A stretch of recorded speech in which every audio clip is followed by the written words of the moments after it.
Hey everybody, this is the Magician with the Microphone podcast. I'm Chris Lengyel, your host, and today is actually Tuesday. Today is not Thursday. Today is Tuesday, March 15th.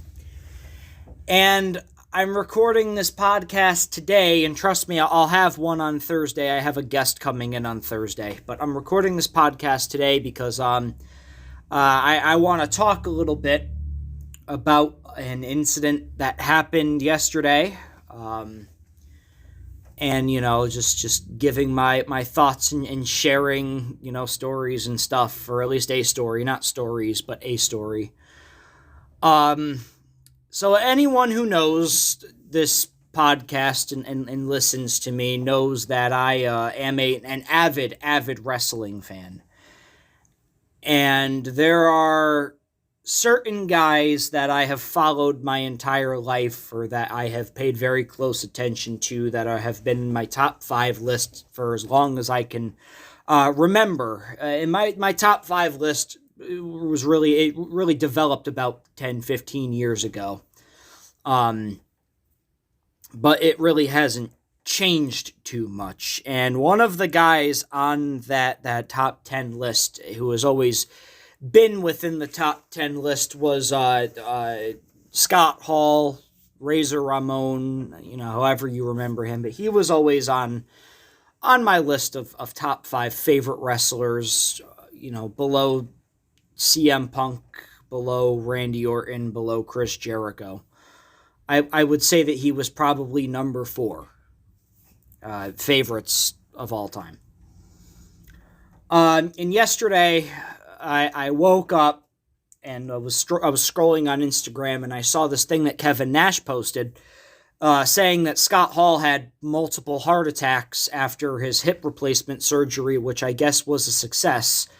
But he had multiple heart attacks and was on life support, and he basically had the plug pulled yesterday, and it was just a matter of time. And I was kind of shocked, and at first I didn't want to believe it because, Scott Hall had always been, defying the odds, I guess you can say. He, anytime anyone thought that he was going to die, he pulls out and, gets better.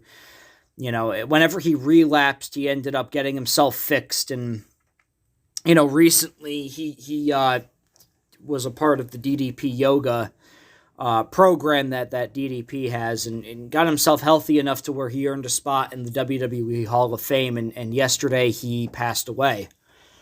And it's kind of hitting me at home because,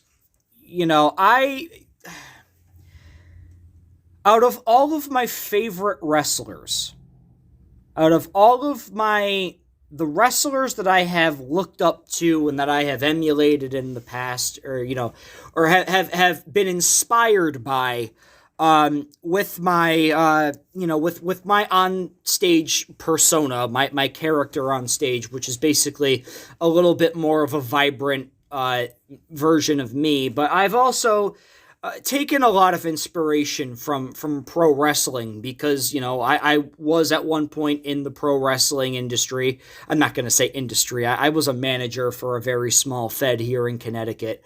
But I got to work with people, and I know how to work a crowd, and I know how to be a bad guy, and I know how to be a good guy. But I know how to be a bad guy. I know how to step on people's toes and make people hate you, and Scott Hall was one of those guys that I had always taken after, just the oozing confidence, and the snarkiness, and the fucking, hey, I'm better than you and there's nothing you're going to be able to do about it type thing. But I'm trying not to go off topic here, but Scott Hall was one of the very few wrestlers that I really emulated and took myself, took my persona after, that I was able to meet in person. I met him at a Northeast Wrestling show in Ansonia, at the old Emmett O'Brien School, and he was there with his son Cody Hall. And Cody had a match, and I guess Scott was going to be in his corner, and I took the opportunity of, like, that's fucking Scott Hall. I'm not going to miss that opportunity. So I paid the extra to get a picture, to get a, I'm going to take that back. I paid the extra to get in early. I was given a meet and greet pass by people that I was doing magic for. Now, I was going to go in and I was going to pay extra because I saw Matt Hardy was going to be there too. And, but I knew I wasn't going to have the money to meet Scott Hall. So these two people, graciously, after I showed the magic tricks while we were waiting outside, graciously gave me their Scott Hall meet and greet, that I actually still have somewhere. I have to dig it out, but I know I've got it. As a matter of fact, I'm going to look for it when I get home because I'm going to frame it. And he signed it Razor Ramon. But I waited in line for almost an hour, kind of marking out a little bit because I'm like, fuck, that's Scott Hall, dude. That's like, I'm going to meet Scott Hall. I get to shake his hand. Unfortunately, I was not able to perform a magic trick for him, even though I wanted to, but they were telling me that, there were a whole bunch of people behind me. The show was going to be starting soon. I didn't want to take up all of that time. But Scott Hall took about 5 minutes to talk to me, because he saw the logo on my shirt, and he asked me what I did, and I was like, I'm a magician. Now, this is back when I had my old Freak Out Entertainment, the top hat and the 2 cross wands. But I was telling him, like, yeah, I'm a magician. I do magic tricks, and, I was performing for Matt Hardy and Christy Hemme over there, and he's like, oh, if we had more time, I'd have you show me some stuff. I'm like, I can stay after if you want. He's like, nah, I'll be out of here by then. And I told him, I was like, look, I just want to say, while I have the opportunity, you're a huge inspiration. I've been watching you since I was a kid, and I just want to say thank you for all of the, the great memories that you gave me. The ladder match, the NWO, the whole invasion, the WWE invasion to WCW. I told him, I was like, thank you for being such an inspiration to me and to so many other people. And he's like, no, you're welcome. It's my pleasure, being here. And I'm like, just fucking marking out, And then he's like, come on, let's get a picture. So he threw up the too sweet, and me not thinking, I held up the fucking Rock On symbol. I should have too sweeted him just before I was doing that on a regular basis. And the guy taking the picture for me on my phone took a blurry picture. But Scott Hall was incredibly, incredibly nice to me. And he took the time, unlike Jake Roberts and Hacksaw Jim Duggan, who were signing things and pushing people away because they just wanted to get out of there. Scott Hall was actually taking the time and talking to everybody who went up to him. And there were a lot of people. And then we go to our seats at the wrestling show. And when he comes out, because Cody Hall's match came up, when Scott Hall came out, the place absolutely went insane. I think it was the biggest pop of the night. And now this was the summer after he got inducted into the Hall of Fame, which was cool. I got to see his Hall of Fame ring, which I've seen a few of them. I've seen, like, on professional. I saw Jake Roberts' Hall of Fame ring. I saw Teddy Long's. And, I mean, they all look the same. I thought that they would, like, customize them, but they don't. I thought they'd at least have, like, their name printed out on them, but they don't. At least not on I don't know about the inside, but the outside, they all look the same. But they're big. And Scott Hall's was fucking huge because his hands were really fucking... He shook my hand and he basically, like, swallowed it. But the pop was just enormous. And I'm just kind of reliving it now. And everybody's, chanting Hall of Famer to him. And you could just tell he was, like, really happy to be there. And it was after he had gotten sober, and it was after he had, he had been going through the DDP yoga process. And, it was a moment in my wrestling fandom life that I will never forget, and that I'm just so thankful and grateful for, because it was a moment that was really not supposed to happen, but because I met the right people, it did happen. So, but some of the memories that I have of Scott Hall, growing up, I remember I wasn't born in the 80s. I was born in 1993. So, I was just coming in right before the peak of the Attitude Era. But I remember watching, my father used to tape wrestling shows all the time. He had tape upon tape. And for those millennials, or not millennials, for those Gen Z who are listening, a videotape was before a DVD, which was before Blu-ray, which was before streaming. But one of the things that I remember watching was WrestleMania, Scott Hall versus Shawn Michaels, and the ladder match. And Scott Hall winning the Unified Intercontinental Championship, and him standing above Shawn Michaels. Now, mind you, of course, I was very young, and I hated Scott Hall for that, because I hated the fact that he beat Shawn Michaels, who at the time was my favorite. Just because I liked his pants, and I liked the super kick. Just like how Rey Mysterio at one time was my favorite, because I loved the 619 and how he jumped out when he came out of the stage. And then there was a time I was like, Kane was my favorite because of his finisher. And then that's when I realized that Chris Jericho was just better than all of them. And, that's when I really started analyzing professional wrestling and looking into why I should like these guys instead of just liking them because they have a cool finish. And I'll get into why I started liking Razor Ramon so much. So I remember watching, Scott Hall winning the Intercontinental Championship, the fireworks going off. I'm like, fuck, I'm so mad that he won. But now that I think about it, you look back, it's like, that's one of the coolest fucking shots that there ever was of somebody winning a belt. Him holding up the two titles, the two Intercontinental titles, one in each hand, and his pose on top of the ladder while there's like fireworks going off and stuff in the garden. Like, come on, man. That's awesome.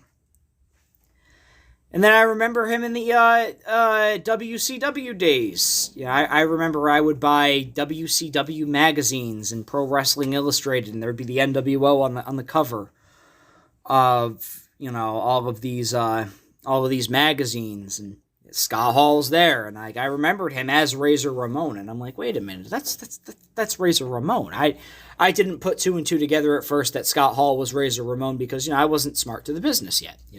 I wasn't what they call a smark. Somebody who is a fan of the business but knows about it. But I wouldn't say I'm too much of a smark, because I don't like lecture the companies on how they should do things. I just give my opinions. At least I'm not like Meltzer, who gives away false info. But I remember Scott Hall coming down the audience, going up to Bischoff. You know who I am, but you don't know why I'm here. And them forming the NWO and just wreaking havoc on everyone. And then the Wolfpack comes in, and then fucking... That's when Hall started having a lot of his alcohol problems, and they worked that into a storyline with Kevin Nash. And then I remember Scott Hall coming in with the NWO in, 2002? I think it was. Yeah, 2002. Because 2003, the WrestleMania after 2003, I believe, was 19. Yeah. Because that's when... No. Wait a minute. Hold on a second. Maybe it was 2001. Because WrestleMania 18 is when NWO turned on Hogan. what year is it? 2022. That's WrestleMania 38. 37 was 21. 36 was 20. Which means that 2010 was 26. Which means that 2000 was 16. Yep, because that was 2000. 17, 18, 2000. All right, yes. Wow, 2002 was WrestleMania 18? What am I thinking 2003? Either way, one of the biggest things that ever stuck out to me with the NWO was when they locked The Rock in the ambulance, and Scott Hall and Kevin Nash are instructing Hogan with the 18-wheeler to smash into the ambulance. And like when I was young, I thought that was scary. But yeah, I remember the match between Stone Cold Steve Austin and Scott Hall. I remember, I remember bits and pieces that, didn't come together until later in my life. Now that I've got that I had the network, and now we've got Peacock, you could look back on everything. You don't, like, I remember, watching all this stuff going, wow, this is fucking cool. But it didn't really hit me until I was building a character for my wrestling character, which was the worst fucking name ever, Scott Hughes. But I could cut a promo like a motherfucker. And when I was trying to build this character, I wanted to be a heel. I wanted to be a bad guy. So I started looking at, heels and, heel promos and stuff. And, how the way people acted as heels. And one of the things that always stuck out to me, there were two people that always stuck out to me. There was Jesse Ventura, and there was Paul Heyman when it came to how to talk. But then there was Razor Ramon and the heel version of Shawn Michaels, because they were always just, they didn't care. They had that, I'm better than you, man, look at you, who the fuck are you, look at me, look at all that I've got, Scott Hall he made being a bad guy cool. He made being a bad guy fun. Made you cheer for him as a bad guy. To me, he was like an early Stone Cold Steve Austin, because, like, yeah, he was the heel, but after a while you realize, dude, this is a cool fucking dude. I don't want to boo him. So seeing his decline in health was sad. I thought he was going to be gone years and years ago.